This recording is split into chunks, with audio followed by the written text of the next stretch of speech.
Hello दोस्तों, कैसे हो आप सभी। आई होप आप सभी अच्छे होंगे। तो स्वागत है आपका एसएससी सीजीएल 2025 मैथ्स पीवाईक्यू मॉक्स के नेक्स्ट वीडियो में। जैसा कि या तो पिछला वीडियो देखा है तो आपको पता होगा, नहीं देखा है तो मैं जानकारी दे देता हूँ कि यहाँ मैं यानी ये एक सीरीज ही मान लो कि जो भी सीजीएल 2025 के जितने भी मैथ्स के ओनली मैथ्स के सेक्शनल मॉक्स हैं, मैं उनको ऑन कैमरा अटेम्प्ट कर रहा हूँ। और जैसे जो भी मॉक्स में क्वेश्चन नहीं हो पाते हैं या जिन क्वेश्चंस के लिए कुछ हाँ भाई ये अप्रोच अपनी गलत थी या कोई अच्छी अप्रोच हो सकती थी, टाइम ज़्यादा लगा है, या ऐसे जो भी क्वेश्चन होते हैं उनको स्टार्टिंग के 5 से 7 मिनट में पिछले मॉक के उन क्वेश्चंस को डिस्कस करते हैं और उसके बाद में मैं नेक्स्ट मॉक अटेम्प्ट करता हूँ। ठीक है, तो अभी सबसे पहले अपन शुरू करते हैं। बाकी जो ये नेक्स्ट मॉक अटेम्प्ट करेंगे उससे पहले अपन इसके सॉल्यूशन देख लेते हैं। जो लास्ट मॉक अटेम्प्ट किए ना उसमें मार्क्स भी 40 से भी नीचे ही हैं, तो देखते हैं कहाँ गलती की और अगले मॉक में कहाँ सुधार करके इन मार्क्स को इम्प्रूव करेंगे। अच्छा, तो ये तो क्वेश्चन है नहीं कुछ खास, इनको छोड़ो। ये कुछ नहीं है, बस ये 18% आंसर दिख रहे हैं। बाकी इसको सिर्फ बेसिक से करना है, वो मैंने मॉक में अटेम्प्ट किया है, आप वहाँ से वीडियो देख लेना। और हाँ, ये क्वेश्चन अपन ने छोड़ा है तो ये देखते हैं ये कैसे हो सकता था। इसमें क्या दे रखा था कि 24,000 रुपये नगद और 5,000 रुपये डाउन पेमेंट और फिर 2 समान किस्तें दे रखा है।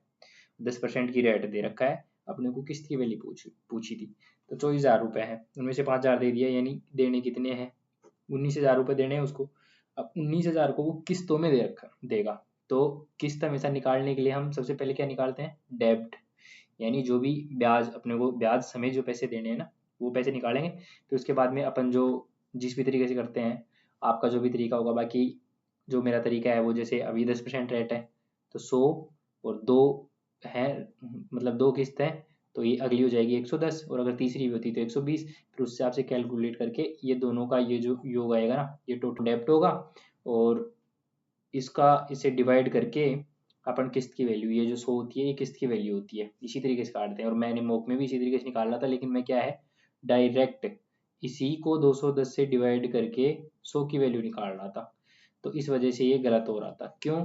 क्योंकि ये जो 19,000 है ना, ये प्रिंसिपल ही है, ये डेब्ट नहीं है। डेब्ट निकालने के लिए अपन क्या करेंगे, इसको यानी 10% के हिसाब से है तो 2 साल में कितना होगा 21%, तो इसका 121% निकलेगा, है ना। इसके बटे में 100 होगा, यानी इसका 121% निकाल के उसमें 210 का भाग देके 100 से गुणा करना था, ये कैलकुलेशन करनी। तो 100 से ये कट गया, एक जीरो से एक जीरो गई। अब क्या बच गया ये अपने पास 19 गुणे 121 गुणा 100 बटे 21, ये आ गया। तो अब इसको सोल्व करेंगे तो 19 एकम 19, 19 दूणु 38 और एक 39, और 19 एकम 19 और 3 22, और ये आगे एक जीरो और है नीचे 21। अब इसी को सोल्व करना है तो 21 एकम 21, एक 9 इसमें गया नहीं, जीरो, एक 9 9 99, 9 बार गया, यानी ये एक ही बार आगे क्या कैलकुलेट करेंगे 10,948 इसका आंसर आ जाएगा। ये कर लिए हैं ये भी। अच्छा, ये क्वेश्चन रह गया था, टाइम भी 2 मिनट देने के बाद भी नहीं हुआ, तो अपने से कहाँ मिस्टेक हो रही थी वो देखते हैं। मेरे से इसमें मिस्टेक हो रही थी, जैसे ये ABC दे रखा है, ये 24 दिन दे रखा है, ये 36 और ये 72 दिन में कर रखा है। टोटल अपन ने 72 निकाला, इसकी एफिशिएंसी 3 हो गई, इसकी 2 हो गई, इसकी 1 हो गई। ठीक, अब जैसे कि मैं यहाँ तक भी सही कर रहा था, ये चौथे दिन बोल रहा है तो 3 3 3 4 दिन का निकालेंगे अपन, तो यानी ये तो A है जो चारों दिन तक काम कर रहा है। अब चौथे दिन पे B और C जुड़ जा रहे हैं, तो यानी चौथे दिन B भी काम कर रहा है और C भी काम कर रहा है, तो 4 दिन में कितना काम हो रहा है, 15 काम हो रहा है 4 दिन में। तो यहाँ तक बिल्कुल सही निकाल रहा था मैं, लेकिन इसमें बाद में कहाँ दिक्कत आ रही है कि अपने को पूरे निकालने हैं। ये 4 दिन का सर्किल है, 4 दिन में कितना काम हो रहा है 15 काम, टोटल 72 है, तो 15 से यानी जहाँ तक कंप्लीट डिवाइड हो पा रहा है ना वहाँ तक जाना है। तो 15 जो के 60, 15 5 75, 75 तो ज़्यादा गया यानी 60 तक, तो इसको भी 4 से गुणा किए, इसको भी 4 से गुणा किए, तो यानी 16 दिन तो हो गए कंप्लीट। अब 16 दिन के बाद में से ये अपन वैसे मैनुअली काउंट कर लेंगे, तो 16 के बाद में आगे जितने भी दिन लगेंगे वो मैनुअली काउंट होंगे। तो 16 दिन तक तो ये हो गया, 60 काम हो गया। अब काम कितना बच रहा है? 12। तो 12 काम के लिए ये 3 दिन, ये 3 काम, ये 3 ये, यानी 3 दिन में 9 काम हो गया। तो 16 और 3 19 दिन में तो ये काम हो गया। अब चौथा दिन है, तो चौथे दिन में टोटल तो 6 काम होगा, है ना, बी और सी शामिल हो रहे हैं तो। लेकिन यहाँ पे ए ही इसी काम को कर लेगा क्योंकि 3 ही तो काम पेंडिंग है, तो ये 20 दिन में काम हो जाएगा वैसे इस क्वेश्चन के अकॉर्डिंग तो। बाकी इसमें आंसर ऐसा भी हो सकता था कि जैसे बी और सी चौथे दिन शामिल हो रहे हैं ना, तो इसमें डायरेक्ट ही 72 से अपन 15 को डिवाइड करके, और जो भी है ना 4 दिन के हिसाब से, तो इसको 4 से मल्टीप्लाई करेंगे, तो ये एग्जैक्ट पूरे कंप्लीट दिन में नहीं आएगा। भाई पूरे दिन में तो ये भी तो काम किए हैं, लेकिन फिर इनको शामिल नहीं करेगा ये, इस हिसाब से इसका आंसर 20 मान रखा है, मान क्या रखा है, यही होगा और कोई आसपास है भी नहीं इसमें। ठीक है, तो इसका 20 हो गया। और नेक्स्ट क्वेश्चन है, अच्छा ये 8%, 10%, 12% साधारण ब्याज, तीसरी योजना में राशि 200% पहली योजना की। अच्छा 3 योजना है, फर्स्ट, सेकंड और थर्ड। तीसरी योजना में 200% यानी ये 1 है तो ये 2 है, और दूसरी योजना का 150% यानी ये 150% है किसका, यानी ये 3 मल्टीप्लाई 2, ये 3 की वैल्यू है, ये 2 हो गई, यानी ये 4/3 हो गई, 1 4/3 और 2। और इन पे रेट है 8%, 10% और 12%। तो उस हिसाब से अपन इसको निकालेंगे तो अच्छा अपने को फर्स्ट योजना का निवेश यानी इस 1 की वैल्यू पूछा है, 8%, 10% और 12%। अच्छा इसका 8% कितना होगा, 8/100। इसका 10% कितना होगा, 4/30। इसका 12 दूनी 24, 24/100 ये हो गया। अब इनको जोड़ेंगे, तो इसको जोड़ने के लिए पहले तो इसको काट लो, ये 2/15 हो गया, ये कितना हो गया, 2 4 4 से कट जाएगा, 2/25 हो गया, ये भी 4 से कट जाएगा, 6/25 हो गया। तो इनको ऐड करेंगे तो इनका एलसीएम 25 15 75 हो गया, तो 25 3 बार गया ये, तो 3 दूनी 6, ये कितनी बार गया, 5 बार, ये 10 और ये 3, तो 6 3 18, तो 10 20 8 28 और 6 34/74, और यही वैल्यू किसकी, 2800 की वैल्यू है 34/75, और वैल्यू किसकी पूछा है, 1 की तो निकालनी है, हाँ तो यही वैल्यू आ जाएगी। तो इसको निकालने के लिए कैलकुलेट करेंगे तो अपन 4, ये तो 17 हो गया और ये 14 हो गया, तो अब इसको बागी देना पड़ेगा, 14 पंजे 70, 14 संते 98 और 7 105 और 00/17, तो 17 6 102 3 0, मतलब जो भी है 6 के बाद में देखो है पूरी तो 6000 4000 वैसे है, लेकिन इसमें एग्जैक्ट वैल्यू आएगी नहीं, तो यही आएगा। क्या ये आगे कैलकुलेट करेंगे इसको। अच्छा ये क्वेश्चन है, सम अष्टभुज में कितने समद्विबाहु त्रिभुजों में विभाजित कर सकते हैं। अब इसको इसमें क्या है कि सम अष्टभुज में थोड़ा वैसे आकृति बना देता हूँ, बाकी तो इसको याद ही कर लेना है, जो भी अपने डाउट वाली कॉपी होगी आपकी उसमें लिख ही लेना है इसको। ये अष्टभुज भी नहीं बन रहा है, मतलब जो भी ये बन गया ठीक है। तो ये क्या बोल रहा है कि इसको डिवाइड किए हैं तो कितने समद्विबाहु त्रिभुजों में विभाजित होगा, तो जैसे बीच में सेंटर है जिसपे ये प्रतिच्छेद करेंगे, तो उससे यानी इसकी जितनी भुजाएं हैं ना उतने ही समद्विबाहु त्रिभुज बन जाएंगे। इसमें 8 भुजाएं हैं तो 8 समद्विबाहु, क्योंकि सेंटर से ये और ये डिस्टेंस इक्वल होगी। अब बोलो तीनों इक्वल क्यों नहीं होंगी, अपन ने अभी तक तो वही कुछ ये पढ़ा है ना समषटभुज, इसमें समद्विबाहु बन जाते हैं त्रिभुज, 6 बनते हैं इसमें, इसमें भी वही, तो इसमें 6 बनते हैं, 6 के 6 क्या होते हैं, समबाहु होते हैं इसमें, और ये समद्विबाहु होंगे। क्यों, क्योंकि इसमें तो जैसे ये पूरा 6 बनेगा तो टोटल 360 है, इसमें 6 से डिवाइड किए, ये दोनों भुजाएं वैसे बराबर हैं तो इसका वैल्यू वैसे 60 आ जाती है, ये दोनों बराबर है तो 60 60 ये संभव हो जाता है। इसमें 6 भुजाएं तो इसमें 8 है तो इसमें 8 से डिवाइड करेंगे तो ये सेंटर वाला कोण 45 डिग्री बनेगा, और समबाहु त्रिभुज के लिए 60 डिग्री का कोण होना जरूरी है। तो उसके लिए तो 6 समबाहु त्रिभुज होंगे समषटभुज के लिए, और इसके लिए 8 भुजाएं हैं तो 8 समद्विबाहु होंगे, 9 भुजाएं होंगी तो 9 समद्विबाहु त्रिभुज होंगे। और ये इसमें नीचे एक्सप्लेनेशन में भी दे रखा है, n भुजाओं वाले समबाहुभुज के लिए केंद्र से n समद्विबाहु में विभाजित होगा। तो ये आपको याद कर लेना है, अपनी नोट्स वाली कॉपी में लिख लेना है, जिससे दोबारा रिवाइज कर सको। और अच्छा, ये स्पर्श रेखा, ये क्वेश्चन ये तो मतलब हो ही नहीं पाया मेरे से, वैसे भी पता नहीं ये डाउटफुल ही होगा या ये क्वेश्चन रॉन्ग होगा, क्योंकि वैसे तो ये बोल रखा है ना, तो 3 अलग अलग वर्त हैं, यानी 3 कोई भी अलग अलग वर्त हैं, तो इन पे अपन स्पर्श रेखा खींचेंगे ना तो दो दो के हिसाब से, पेयर के हिसाब से खींचेंगे। जैसे इन दोनों पे 4 स्पर्श रेखाएं खींचेंगे, वैसे ही इन दोनों पे 4 स्पर्श रेखाएं खींचेंगे, और इन दोनों पे भी 4, तो ऐसे कर करके ओवरऑल 12 स्पर्श रेखाएं बनती है ना। और इसमें दे भी रखा है नीचे बोलने को कि हाँ भाई 12 स्पर्शिकाएं हो रही है, लेकिन अब ये क्या बोल दिया इसने कि एक से अधिक युग्मों के लिए उभयनिष्ठ स्पर्शिकाएं ओवरलैप होती हैं। अब ये वाली चीज समझ में नहीं आई, मैंने चैट जीपीटी पे भी डाल के देखा था, लेकिन ये समझ से बाहर है मामला, पता नहीं क्यों ओवरलैप होती है, क्या होता है ये 6 कैसे होंगी, ये समझ से बाहर है। मेरे हिसाब से इसमें 12 होनी चाहिए। बाकी जो अगर इसी शिफ्ट में था, किसी का एग्जाम हो तो बताना इसमें बोनस मिला था या नहीं मिला था, कमेंट करके, किसी का अगर इस शिफ्ट में एग्जाम हो तो।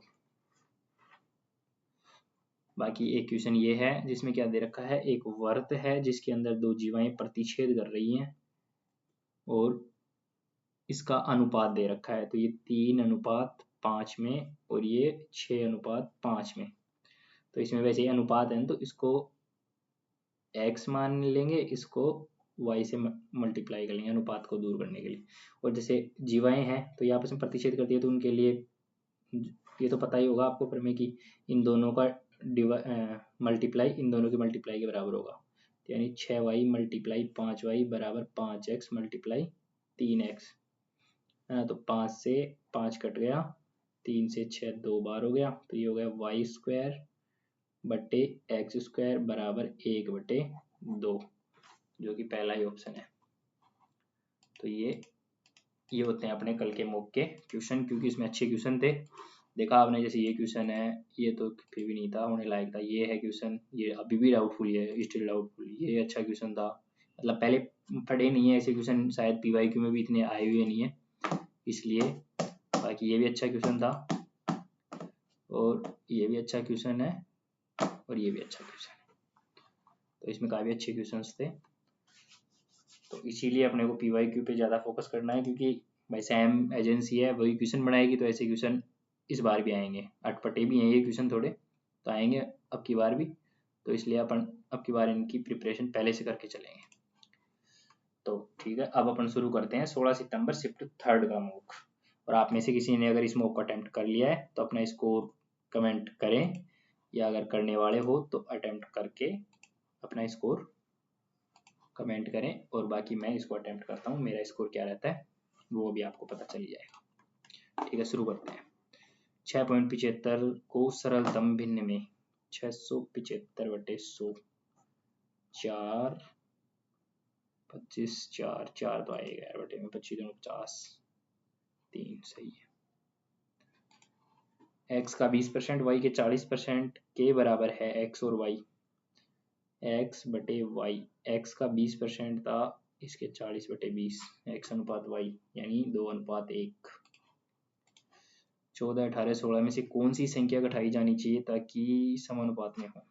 बाई ऑप्शन 10 में से 4, 10 14, 12 18 नहीं हो सकता, 6 गया 8 12, 6 गया 10 और 16, ये भी नहीं हो सकता, 8 गया तो 6 और 10, ये 8 और इसमें से भी 8 गया तो 14, 10 गए तो 4 8 6 12, हाँ ये हो गया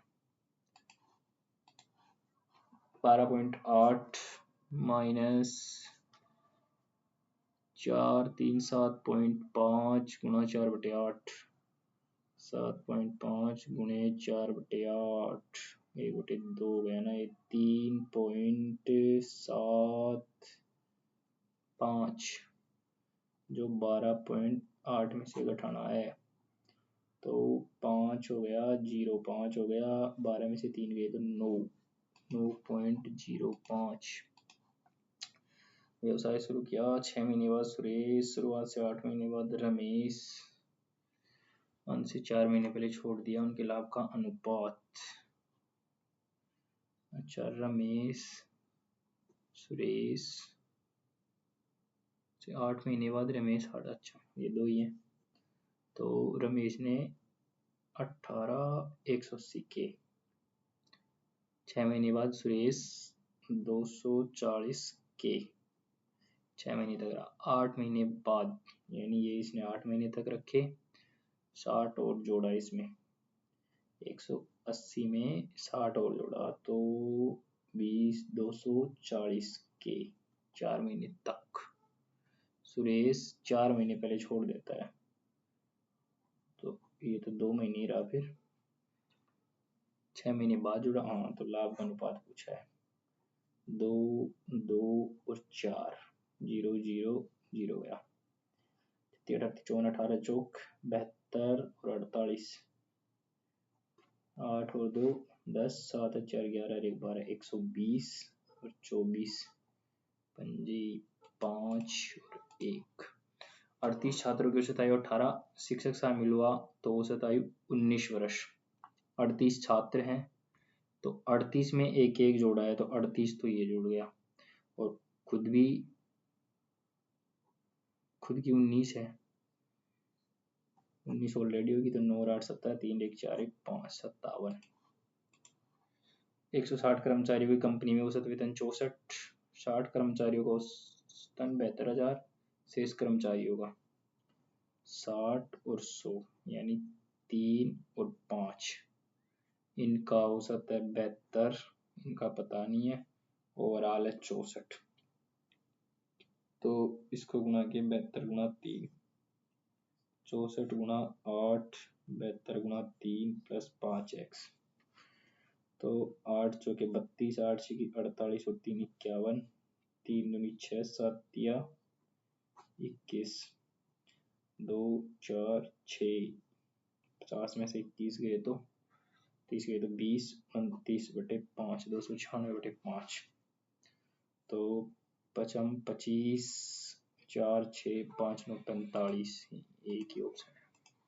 धनराशि चक्रवृद्धि ब्याज पर 9 वर्ष में 8 गुना तो कितने वर्षों में यह है 64 गुना 9 दूनी 18।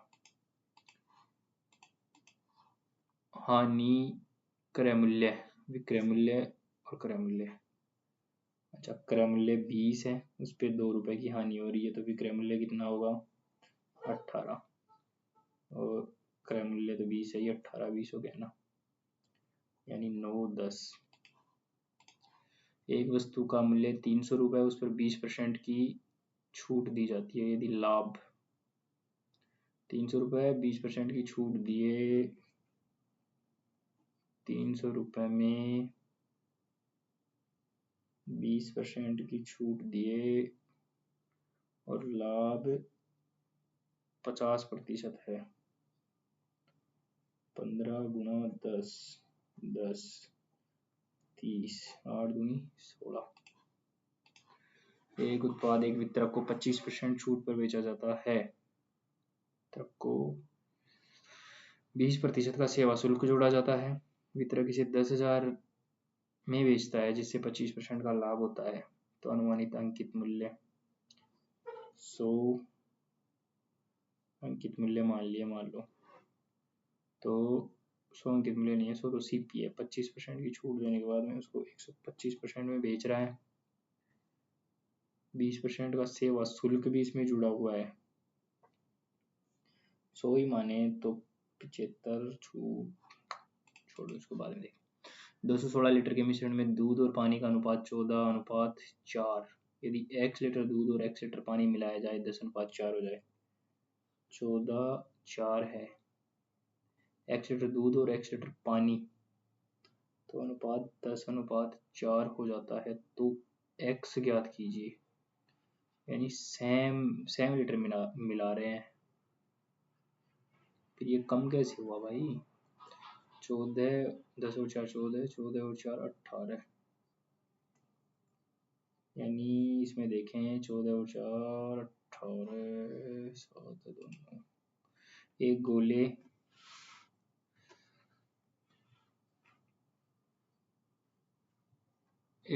और एक बेलन के अंदर रखा जाता है एक गोले को, ठीक है, जिसकी ऊंचाई और व्यास गोले के बराबर है, और व्यास गोले के व्यास के बराबर है। यदि गोले का आयतन 36 पाई क्यूब, तो बेलन में खाली स्थान। गोले का आयतन 36 पाई क्यूब है और उसका हो जाएगा पाई r स्क्वायर। अच्छा, तो इसको 4/3 पाई r क्यूब, 4 4 9 36, 9 गुणा 3 पाई से पाई गया क्यूब, r बराबर आया 3। तो 3 गुणा 3 गुणा h, r तो 3 हो गई, h हो गई 6, 36 18, 36 18 54, 54 में से 36 गया तो 18। एक अर्धगोले को पिघलाकर उसकी त्रिज्या के शंकु में डाला जाता है। उसी त्रिज्या के शंकु में 2/3 पाई r क्यूब, उसकी ऊंचाई 1/3 पाई r स्क्वायर, r से r, पाई से पाई, 3 से 3, 2r। 12 सेंटीमीटर और 16 सेंटीमीटर दो ठोस अर्धगोलों को पिघलाकर एक अर्धगोला बनाया जाता है। अनुमानित त्रिज्या 12 का क्यूब प्लस 16 का क्यूब, और फिर इसका घन क्यूब निकालना है ना। तो ये 12 का क्यूब तो यार ये तो कुछ ज़्यादा ही कॉम्प्लिकेट हो रहा है। एक समकोण वर्गाकार पिरामिड का आधार 24 पिरामिड है। आधार 24, तिर्यक ऊंचाई 20, इसका आयतन तो 1/3 गुणा 24 गुणा 24 गुणा तिर्यक ऊंचाई नहीं चाहिए, उसमें ऊंचाई चाहिएगी। ये 20 है, तिर्यक ऊंचाई ये है तो ये चाहिएगी, यानी 24, ये 12 है, ये 20 है, तो ये 3 गुणा 4, 5 गुणा 4, 4 गुणा 4 16 हो गई ऊंचाई, 16, ये 8, 8 चौक 32, 2 6 दूनी 12, 2 लास्ट यूनिट डिजिट से उठाओ इसको। दो टायरों की त्रिज्या 1:2। यदि छोटे टायर का क्षेत्रफल 200 है तो बड़े टायर का क्षेत्रफल 1 और 4, इसका 4 गुणा, 4 दूनी 8, 800। एक त्रिभुज में कोण BIC का मान 130 डिग्री। BIC त्रिभुज ये BIC हो गया, ये 130 डिग्री है, तो अंत के अंदर है तो कोण BAC 90 + 40 है तो 40 का डबल 80। PQRS में PQRS समांतर है, PQ बराबर RS है। PR एक विकर्ण है तो कौन सा सत्य है? चतुर्भुज PQRS ये दोनों बराबर हैं, PR एक विकर्ण है, तो कौन सा कथन सत्य है? त्रिभुज SSS द्वारा सर्वांग है। ये भुजा बराबर हो गई, बराबर है तो ये कोण बराबर हो गया, और ये कॉमन भुजा हो गई तो ये ऐसे ऐसे आएंगे। एक त्रिभुज ABC में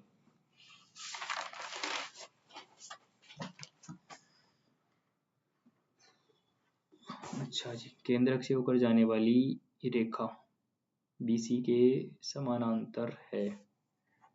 एक त्रिभुज ABC में BC के समांतर केंद्रक से होके जा रही है, AB और AC पर मिलती है। छोटे त्रिभुज के क्षेत्रफल का समलंब के क्षेत्रफल से अनुपात तो ये हो गई 2:1 में, ये अनुपात है तो ये भी 2:1 में होगी, ये भी 2:1 में होगी। तो इसका क्षेत्रफल तो होगा 2 का स्क्वायर 4 और इसका 3 का स्क्वायर 9, तो ये 4 और 5 18 सेंटीमीटर और 10 सेंटीमीटर त्रिज्या वाले दो वृत्तों के केंद्रों के बीच की दूरी 34 सेंटीमीटर है। आंतरिक उभयनिष्ठ स्पर्शरेखा की लंबाई आंतरिक उभयनिष्ठ डी स्क्वायर 34 का स्क्वायर माइनस नहीं, उसमें प्लस होगा r माइनस आर यानी 8 का स्क्वायर, 8 और 34 64 और 34 का कितना होगा 1156 होता है क्या, 6 और 4 10, 6 और 5 11 और 1 12, 1 और 1 2 और 1 1220, ये क्या हुआ भाई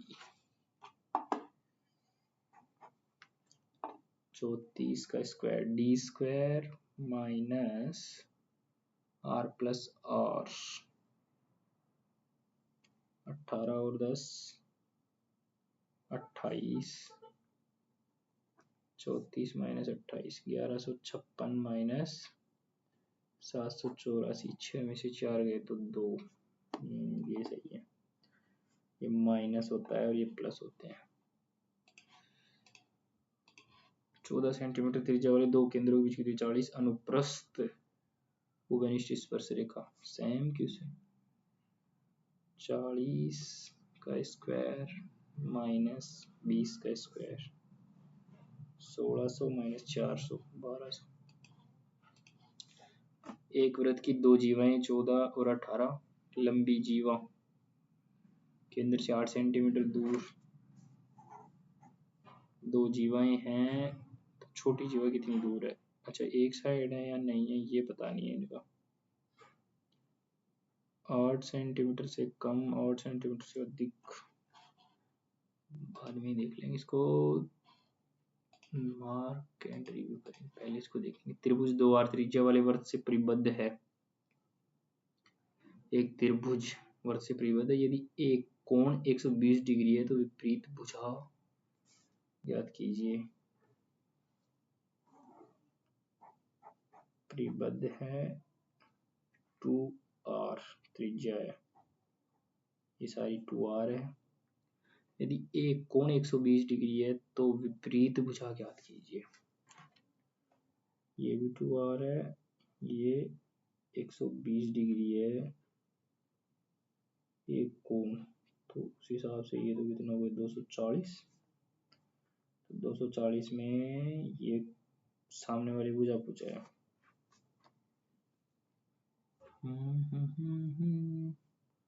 120 240 यानी कोस 240 बराबर B square plus C square 2 का स्क्वायर 4 4 4 8 आर स्क्वायर माइनस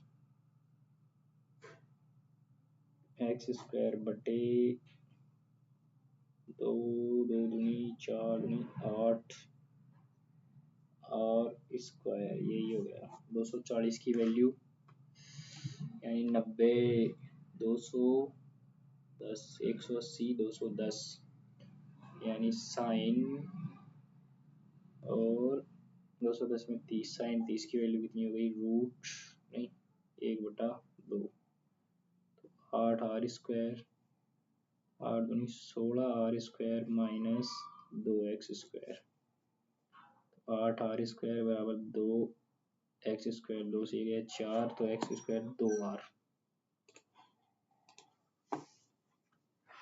सामने वाली भुजा भी 2r ही हो गई है, ये कैसे हुआ,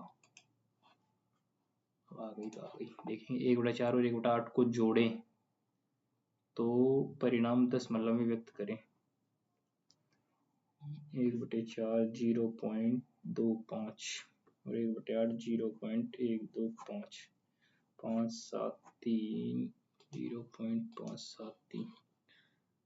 11वां क्वेश्चन देखते हैं आप, 11वां नहीं पहले ये देखेंगे, तो जो है पहले तो अलग अलग साइड से माने 18 सेंटीमीटर वाली जीवा लंबी जीवा 8 सेंटीमीटर दूर है,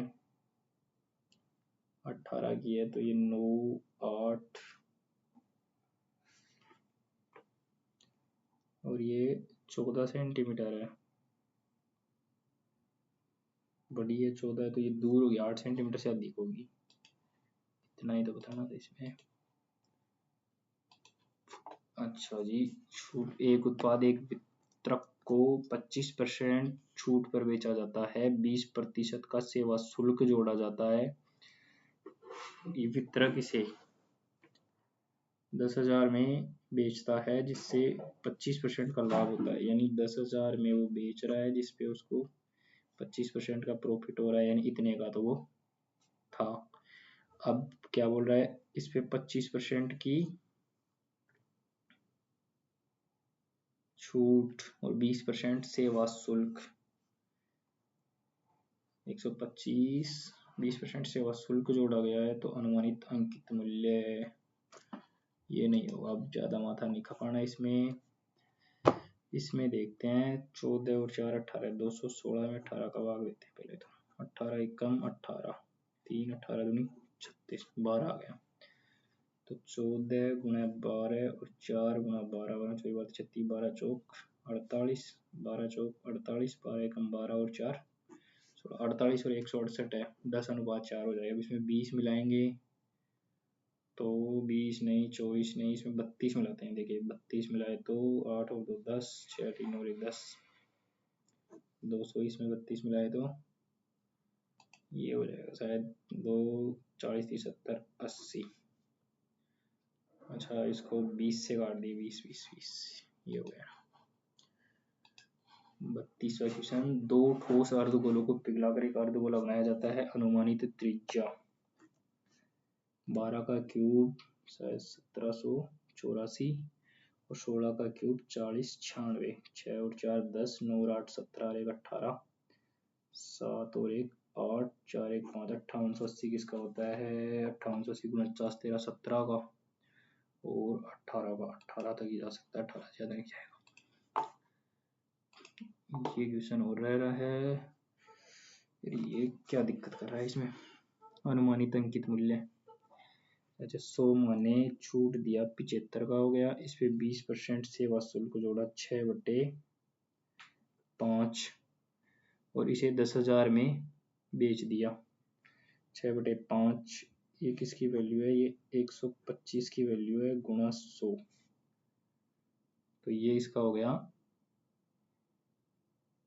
सीपी, पूछा है अंकित मूल्य, ये है इसका एसपी 6/5 जो कि है 10,000 की वैल्यू गुणे 100 निकालना है, इसको 5 कर दो, 5 15 15 छिकी 90, 9 0 से 0 कट गया, इसको 9 से काट, 9 एकम 9 9 9, ये नहीं होगा भाई, तुक्का लगा ले क्या, तुक्का लगाएंगे तो ये लगा देते हैं, एक ही ऑप्शन है, क्या दिक्कत है, गलत होगा तो हो जाएगा। देखते हैं कैसे क्या स्कोर रहता है। एक गलत है अपना, बाकी अपने 24 क्वेश्चन है जो बिल्कुल करेक्ट किए हैं, एक शायद वो तुक्का ही गलत होगा, और तो क्या है, आ ही नहीं रहा था, अरे वो नहीं है, वो तो तुक्का से ही हो गया, ये गलत है अपना। चलो इसको देखेंगे नेक्स्ट वीडियो में, बाकी ठीक है अभी के लिए, धन्यवाद, मिलते हैं नेक्स्ट वीडियो में। बाकी आपका क्या स्कोर रहा है इसमें, ये जरूर कमेंट करके बताना है, धन्यवाद।